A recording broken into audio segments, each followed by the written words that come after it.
Welcome to Lunch Break Reviews Quick Bites. Today we're talking about Absolute Batman number 5. The first arc is finally done. Let's go ahead and unpack it and see if it's worth your lunchbox. Let's go ahead and find out. All right, so Absolute Batman number 5 is a DC title. This is written by Scott Snyder and main artist is Nick Dragotta. Will I be able to do this in under 10 minutes? Let's find out. Okay. Here is a quick synopsis. Will the party end here for Absolute Batman? With his friends' lives at stake, will a broken, beaten, and ultimately defeated Bruce Wayne finally compromise and give up both himself and his morals to Black Mask? Or does he have something even bigger than himself to help?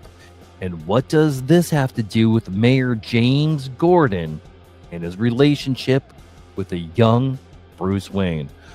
All this and more in the penultimate issue to the first arc of Absolute Batman.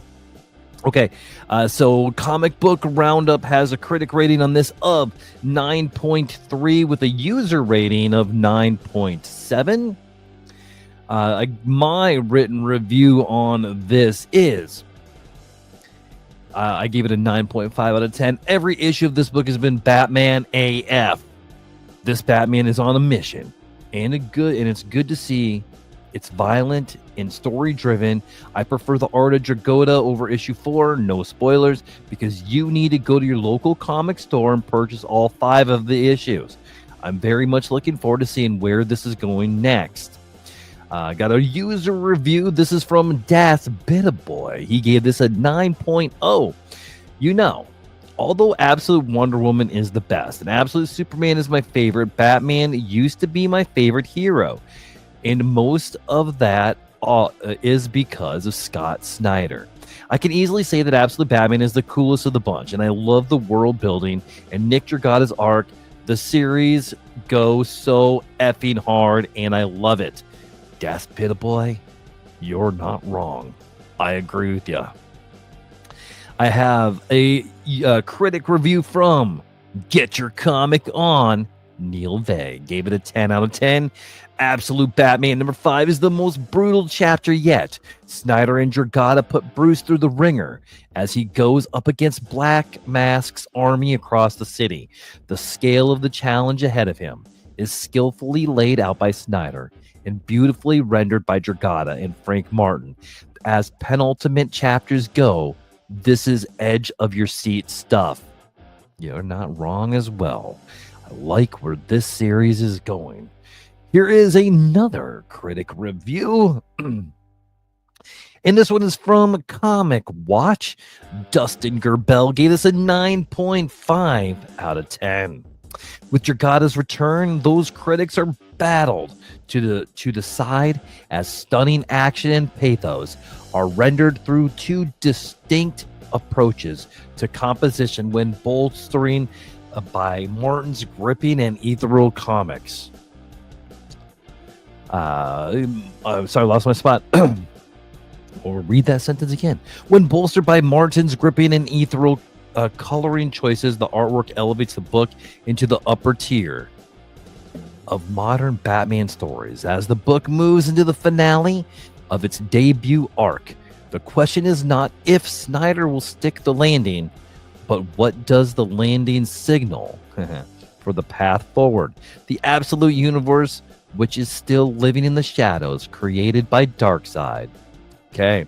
One more review. This is the worst one that I could find on the website, actually. This is from Batman News.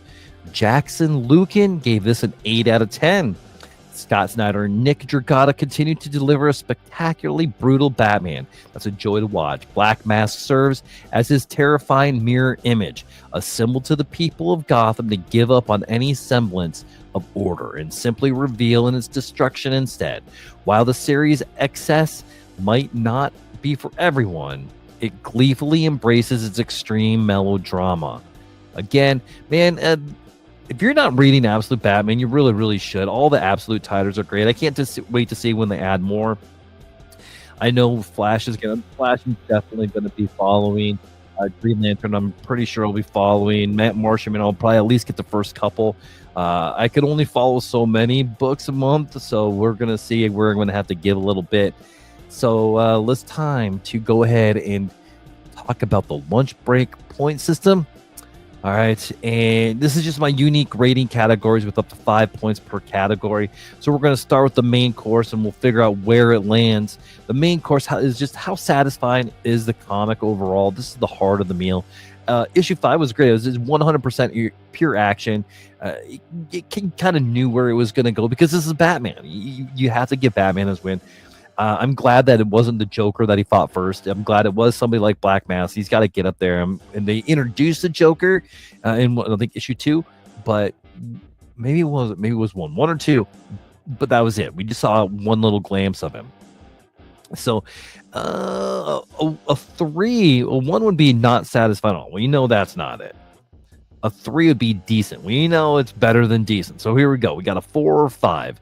4 would be solid and enjoyable, minor flaws, but a satisfying read. You know what? We're going to go all the way to 5 on this one because this one was absolutely satisfying. A well-executed comic that delivers on all levels.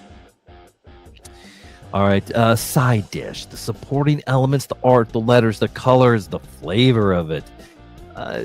Well, 3 would be the elements are adequate but don't add anything special. That is 100% not true.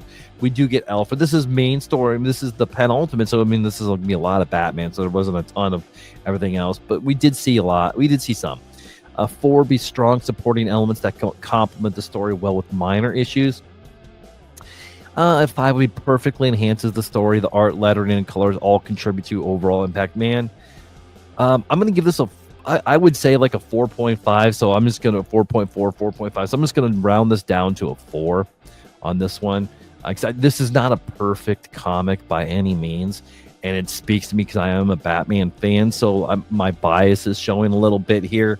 3rd is the spice level. How exciting and intense, how much intensity does it have? How hooked am I? Well, I'm going to keep reading it. So I'm definitely still hooked. So right there, absolutely, at least a 3, somewhat exciting, but it's more than that. 4 would be an engaging and exciting. Keeps your attention, though not non-stop excitement. Gripping and intense. It keeps you on the edge of your seat from start to finish. You know what? We're going for a full 5 of spice because this was pretty freaking awesome. Leftover appeal would be the 4th. Definitely want to reread or keep thinking about it. Has a lasting appeal. That would be a 5. A 4 could reread, though not necessarily soon. Still memorable. You know what? I would say somewhere in between a 4 and a 5. So we're going to actually go ahead and give this just a 4. And then finally, the dessert, the extra special something. Memorable moments or unique qualities. This is unique. This is memorable. I've read it twice already. And I like it. It's a fast read, and you just keep on turning the pages. So we're gonna go. 4 would be has unique elements or standout moments that make it memorable, and a 5 would be something truly unique or special that makes this comic stand out. You're excited for the next issue. I am excited for the next issue, so we are going to give this a 5. I am looking forward to seeing the next arc. Who's going to be the big bad? What's going to happen? I love to see somebody like Scarecrow or even like the ventriloquist or somebody that's not the mainstream villain. I think like I want to see Batman on his own for a little while. I want to see how it grows with Alfred or Gordon and Barbara and all of them. I want to see an introduction of Dick Grayson. Batman has such a storied history, so I want to see that built on a little bit. So let's go ahead and count up my points. I have a 15. I have 19. I have 23 out of 25. So this is going to land it right in the outstanding, a must read. Get to your comic book store. Absolutely. Okay. 23 points here for Absolute Batman number 5. I will be doing a full 1 through 5 fuller show maybe this week or next. Probably maybe a bonus episode or something, but we'll get there. Because I'll be doing one for Absolute Wonder Woman and Absolute Superman. Maybe even do an overarching thing as well. But I think let's talk a little bit about the system. Do you agree with the reviews? And one, do you agree with the lunch break point system? Have you read Absolute Batman? If not, are you just kind of following along? Or are you going to get some of the art? What are you thinking on the Absolute universe? I really like it. So let me know. Definitely let me know. And you know what? Thanks for tuning in to Lunch Break Reviews. Quick Bites for more bite-sized reviews of the latest TV shows, comics, and blockbusters. Follow and let me know your thoughts. Don't forget to leave a 5-star rating and share the show with someone you want to make a little more awesome. Want to join the conversation? Reach out. Maybe you'll be the next guest on either Nerd Positive with Brian and I or Lunch Break Reviews. We are sitting at about 11 minutes. That seems about right for your quick bite. Have a good day.